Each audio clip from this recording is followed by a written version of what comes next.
ஓம் மகா கணபதி நமக. ஐயா சிவ சிவ சிவ சிவா ரகரா ரகரா.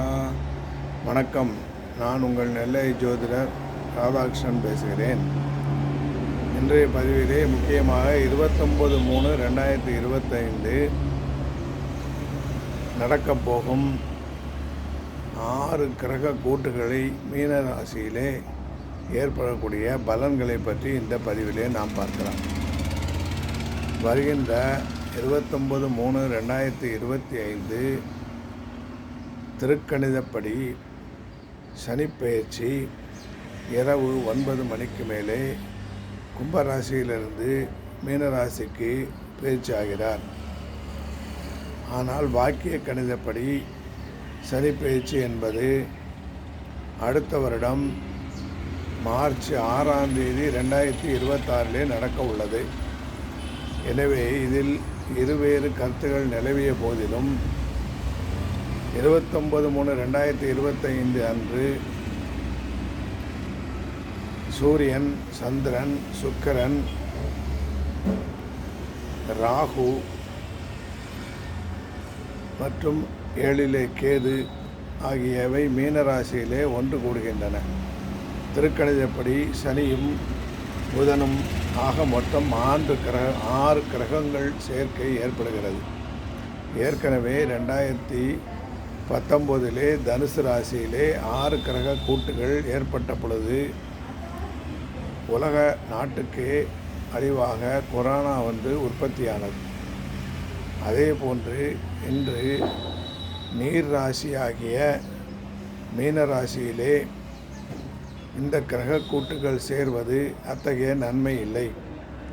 எனவே மீனராசிக்காரர்கள் மிகவும் எச்சரிக்கையாக இருக்க வேண்டும் என்று இந்த வீடியோ மூலமாக எனது அனைத்து வாடிக்கையாளர்களுக்கும் தெரிவித்துக் கொள்கிறேன்.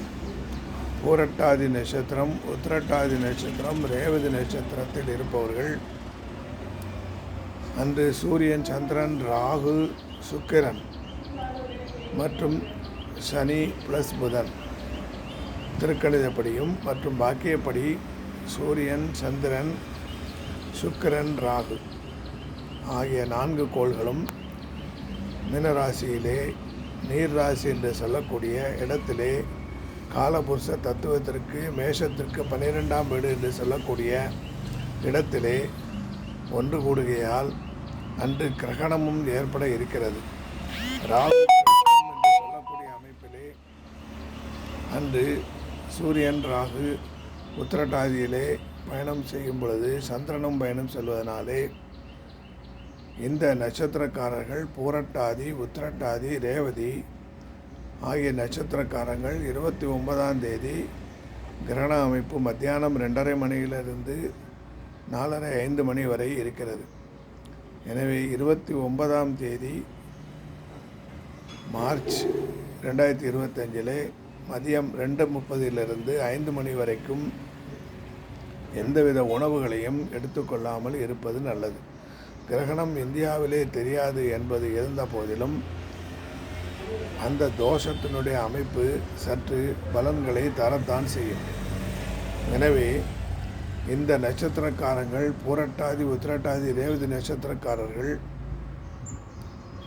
கிரகணம் முடிந்த பிறகு அன்று இரவு 7 மணிக்கு மேலே குளித்துவிட்டு அருகில் இருக்கக்கூடிய கோவிலுக்கு சென்று எந்த தெய்வமாக இருந்தாலும் அருகில் உள்ள விநாயக பெருமானோ அல்லது முருகப்பெருமானோ அல்லது குரு பகவானோ அல்லது சிவனோ அல்லது மகாவிஷ்ணுவோ அருகிலே இருக்கக்கூடிய கோவிலுக்கு சென்று ஒரு தேங்காயை தலையை சுற்றி விடலை போட்டுவிட்டு அவர்கள் சாமியை நன்றாக வணங்கிவிட்டு திருப்பி வீட்டுக்கு வர வேண்டும். மேலும் 29, 30, 31 இந்த 3 நாட்களும் இந்த கிரக கூட்டு இருப்பதனாலே சந்திரன் 31ஆம் தேதி தான் மேஷராசிக்கு வருகின்றார். எனவே மீனராசிக்காரர்களை பொறுத்தளவு இந்த 3 நாட்களும் இரவு பயணம் கொள்வது தவிர்ப்பது மிகவும் நல்லது. மேலும் உணவு சம்பந்தப்பட்ட, நீர் சம்பந்தப்பட்ட உணவுகளை மிக கவனமாக பாதுகாப்பான முறையிலே நல்ல காய்ச்சி வடிகட்டிய நீரை குடித்து உடல் நலத்தை பாதுகாத்து கொள்ள வேண்டும். மேலும் இது காலபுருஷத்திற்கு 12வது ராசி என்று சொல்லக்கூடும்போது பாதம் என்று சொல்லக்கூடிய அமைப்பிலே வருகின்றது. எனவே மீனராசிக்காரர்களுக்கு பாதத்திலே வலியும் நீர் சம்பந்தப்பட்ட பிரச்சனைகளும் உருவாவதற்கு வாய்ப்புகள் உள்ளது. எனவே இவர்கள் இந்த பதிவை கவனமாக கொண்டு அனைத்து எனது வாடிக்கையாளர்களும் நண்பர்களும், இது பயமுறுத்துவதற்காக போடப்பட்டதல்ல, ஒரு எச்சரிக்கை பதிவு. எனவே அனைவரும் அவரவருடைய குலதெய்வத்தையும் வணங்கி அவர்களுடைய இஷ்ட தெய்வத்தையும் வணங்கி இந்த 3 நாட்களும் நல்ல முறையிலே மிகவும் கவனமாக எச்சரிக்கையோடு நடந்து கொண்டால் வரக்கூடிய விளைவுகளை தவிர்க்கலாம். எனவே இது பொதுவாக நடக்கக்கூடியது நடக்கும் என்று சொல்லக்கூடிய அமைப்பிலே நாட்டிற்கும் மக்களுக்கும் பொதுமக்களுக்குமே சில இடைஞ்சல்களை தரக்கூடிய கிரகப்பெயர்ச்சியாக உள்ளது.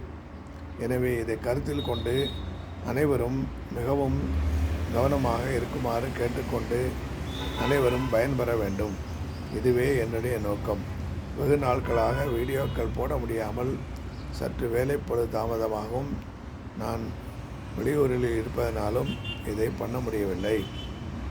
அனைத்து வாடிக்கையாளர்களுக்கும் நண்பர்களுக்கும் மற்றும் என்னுடைய ஜோதிட அன்பர்களுக்கும் வணக்கம். நன்றி.